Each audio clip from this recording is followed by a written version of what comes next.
Assalamualaikum warahmatullahi wabarakatuh.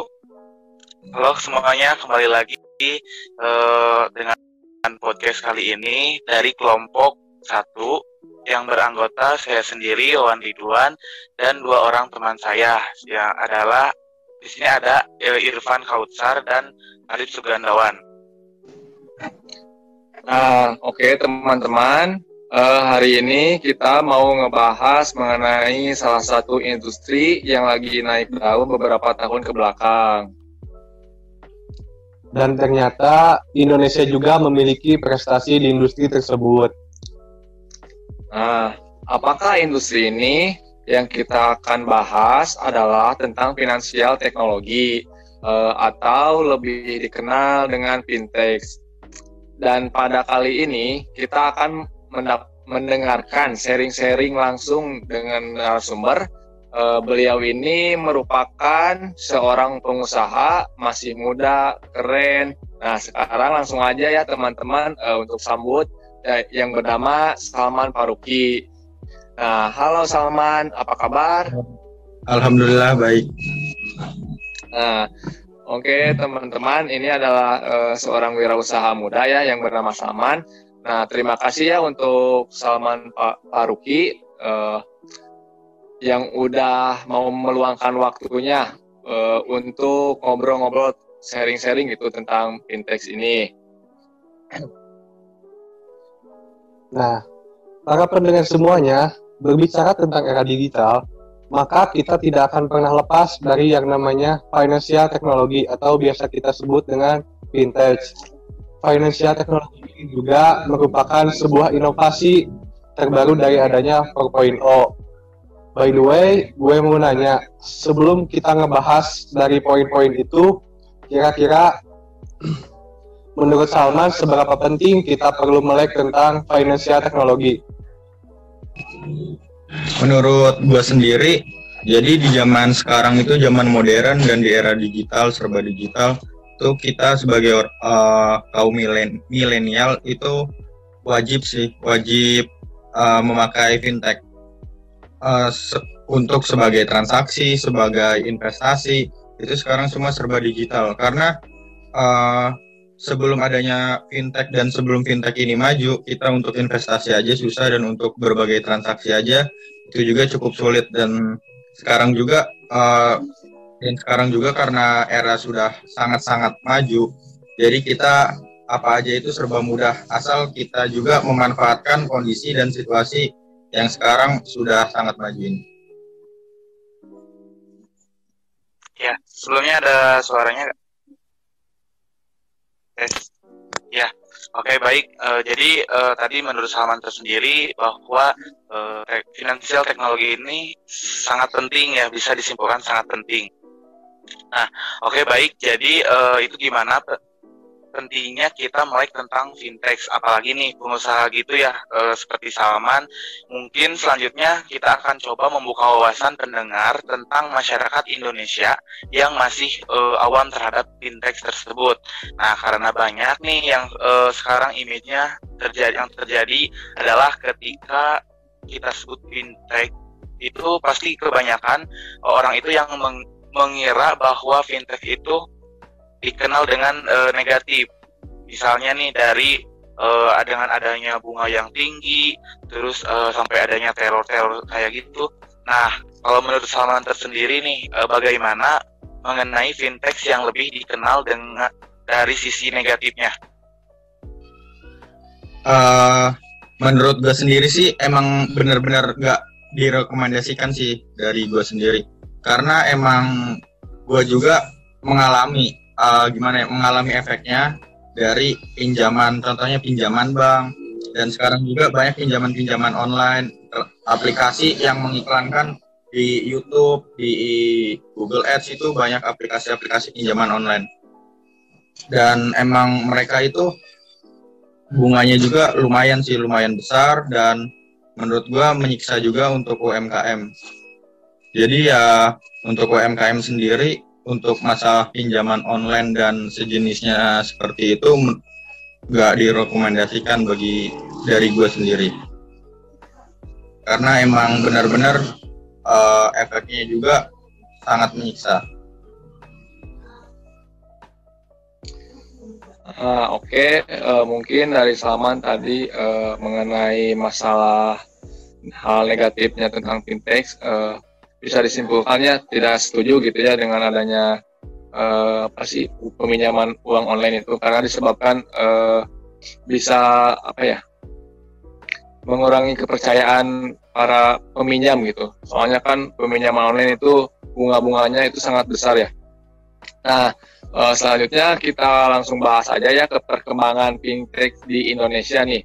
Nah, sebagai pengusaha dan anak muda, apa sih yang bisa kamu lihat atau yang bisa kamu rasakan sebagai pemilik usaha tentang perkembangan dari fintech ini? Bagaimana tuh, Man? Yang gue rasakan sendiri mungkin dari transaksi itu lebih mudah, dan dari cara menyimpan uang, dari cara berinvestasi itu benar-benar sangat mudah sekali di zaman sekarang, karena sudah didukung sama teknologi-teknologi yang sangat maju. Contohnya kayak kita selama setahun ini kan kita melakukan usaha, dan kita sudah mendapatkan hasil dari usaha tersebut. Daripada uangnya kita simpan di tabungan atau kita simpan uang cash, itu lebih baik kita investasikan di di aplikasi, dan sekarang benar-benar sudah sangat mudah dan teknologi sudah maju. Oke. Mungkin yang bisa saya petik dari tentang perkembangan fintech tersebut. Nah, jadi menurut Salman pribadi menggunakan fintech tersebut itu banyak manfaatnya ya, itu seperti itu. Nah, oke. Lalu selanjutnya nih, by the way, sekarang kan lagi di tengah pandemi nih, setiap usaha itu terpaksa bergerak. Nah, karena perekonomian di Indonesia itu mulai turun. Nah, selain itu juga kan serba ekonomi itu berubah ke arah online semua. Nah, seperti ini para UMKM bisa beralih ke serba digital. Nah, yang jadi pertanyaannya adalah, menurut saudara Salman sendiri sebagai pemilik usaha ya, nah bagaimana tantangan dan peluang fintech ke depannya, terutama di tengah pandemi seperti ini? Untuk fintech sendiri dan untuk perkembangan teknologi fintech di Indonesia, menurut gua benar-benar sangat bagus dan peluangnya sangat besar sekali. Dan untuk masalah kita untuk melakukan usaha di era sekarang ini masih benar-benar peluangnya sangat besar dan sangat-sangat lebar sekali. Asal kita ingin maju dan memanfaatkan situasi dan kondisi yang sekarang ada. Contohnya kita bisa menggunakan Instagram Ads, Facebook Ads untuk memasarkan produk. Terus kita bisa menggunakan endorse dari selebgram, dari artis-artis. Semua serba online dan semua serba digital. Untuk masalah transaksi juga sekarang sangat mudah, bisa menggunakan aplikasi Dana, OVO, dan transfer bank, virtual account. Benar-benar sangat mudah dan sangat oke sekali. Oke, setelah yang dapat saya simpulkan nih, jadi dapat dikatakan kalau peluang masa depan fintech dalam membangun ekonomi masih sangat cerah ya, Man? Iya benar, sangat cerah. Nah ya, setelah kita membahas mengenai pentingnya dari financial teknologi tersebut, nih kita bergeser sedikit ya, Man. Yang ini berikutnya, wabah COVID-19 ini nih, banyak kan para pelaku UMKM yang beralih bisnisnya ke serba digital. Nah, seperti apa yang sudah kita ketahui bahwa di era digital sekarang sudah banyak aplikasi-aplikasi nih yang untuk mengatur keuangan gitu. Yang tadi disebutkan kan, yang disebutkan oleh Salman tuh Dana, itu kan cara aplikasi untuk transaksinya. Nah, ini ada juga udah mulai hadir aplikasi untuk mengatur keuangannya. Nah, salah satunya itu dari segi catatan keuangan seperti buku kas, warung buku, dan lain-lain. Nah, menurut Salman sendiri, setelah penggunaan aplikasi untuk mengatur keuangan itu bakalan efektif atau tidak bagi Salman sendiri? Menurut gue sendiri itu tergantung kebutuhan masing-masing dari pelaku usaha. Ada yang cukup dengan buku catatan, manual, mungkin ada contohnya seperti Alfamart, Indomart, dan lain-lain, kan mereka butuh rekapan dan input data, dan mereka untuk mencatatnya juga kan memakai digital. Dan selagi kita membutuhkan catatan digital, dan selagi kita tidak merasa tersiksa dengan adanya aplikasi buku catatan digital itu, ya oke-oke aja, fine-fine aja menurut gua. Yang penting kita bisa bergerak bebas, dan selagi tidak tersiksa ya oke sih, fine. Oh, oke, baik. Berarti menurut Salman dengan adanya aplikasi pengukuhan ini atau catatan keuangan digital akan sangat membantu bagi para pelaku usaha, begitu ya? Ya, benar sekali. Oh iya, Man. Gini kan ya, mungkin nih beberapa masyarakat ada yang sudah ada yang tahu dengan adanya aplikasi ini, namun masih bingung cara penggunaannya, dan bahkan ada pun beberapa masyarakat yang mungkin belum mengetahui adanya aplikasi tersebut. Nah, pertanyaannya di sini, bagaimana menurut Salman agar masyarakat dan para pelaku usaha itu dalam pencatatan keuangannya bisa beralih ke digital? Menurut gue sendiri ya apa yang tadi udah gue bilang,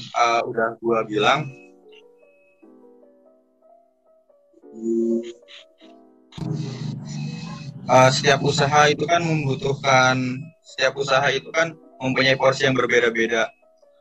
Jika emang benar-benar membutuhkan, bisa saja dipakai, dan jika belum membutuhkan, ya mungkin mereka masih manual. Banyak kok yang yang benar-benar belum membutuhkan juga, kayak toko-toko sembako, terus toko pulsa yang tanpa pokoknya seperti toko sembako, toko pulsa, dan lain-lain, dan seperti yang toko Alfamart, Indomart, terus kayak mall-mall gitu, toko-toko yang ada di mall itu, mereka juga sudah membutuhkan catatan digital. Dan di teknologi finansial ini juga mereka memasarkan target kepada kaum milenial, karena di era modern ini tumbuh di zaman-zaman seperti kita ini, mungkin ya baru-baru. Dan di zaman-zaman dulu yang contohnya kayak yang punya Alfamart, Indomart itu kan mereka belum ada yang namanya financial teknologi. Dan mungkinnya juga masih ada, tapi kan belum berkembang sampai sebesar ini. Jadi sesuai kebutuhan dan porsi masing-masing setiap usaha.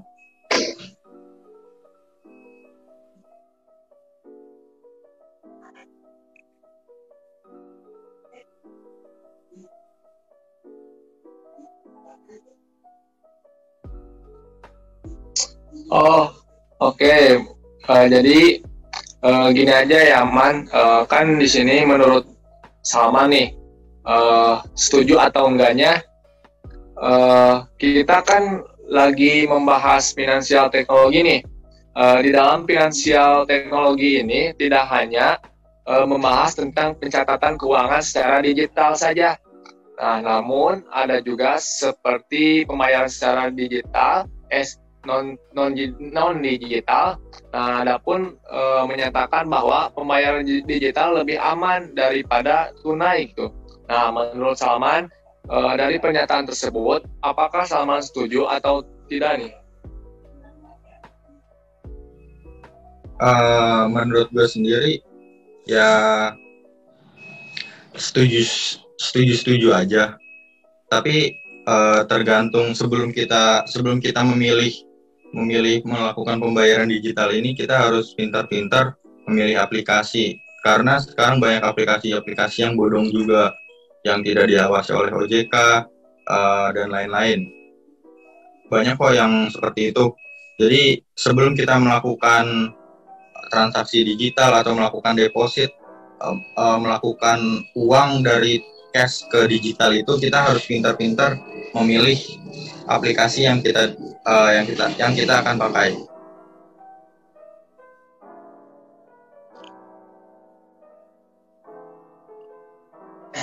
Oke, mungkin Irfan akan menanggapinya. Mungkin saya akan sedikit menanggapi ya seputar hal tersebut. Di era digital ini sangat penting dan sangat diperlukan terhadap financial teknologi. Apalagi kita sebagai generasi milenial perlu mencontohkan kepada anak-anak muda gitu. Mungkin lanjut kepada Wawan. Oke, baik. Sebelumnya suara saya terdengar ya? Ya, terdengar, Wan. Oke.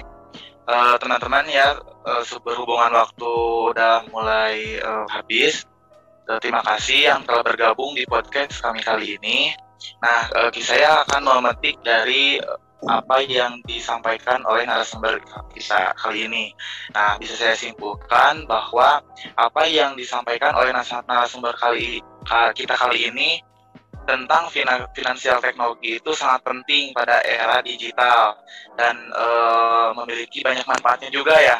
Nah, finansial teknologi yang kita bahas itu ada 2, diantaranya aplikasi catatan keuangan secara digital dan pembayaran secara digital, serta manfaatnya untuk menjadikan segala sesuatu lebih mudah. Tetapi selain itu, kita juga harus lebih bijak dalam memanfaatkan segala kemudahan yang diberikan oleh teknologi. Nah, sehingga kita itu dapat terhindar nih dari masalah apa yang bisa menghantui kita kapan saja dan di mana saja. Nah, jangan sampai niat kita untuk memperoleh keuntungan justru berbalik menjadi kerugian yang sangat besar. Nah, sebelumnya terima kasih kepada narasumber kita kali ini, Salman, atas waktunya yang sudah menyempatkan untuk podcast kali ini. Ya, kita tutup saja ya dengan bacaan hamdalah. Alhamdulillah. Terima kasih untuk semuanya. Jangan lupa tetap menjaga 3M, mencuci tangan, memakai masker, dan menjaga jarak. See you next time. Terima kasih. Wassalamualaikum warahmatullahi wabarakatuh.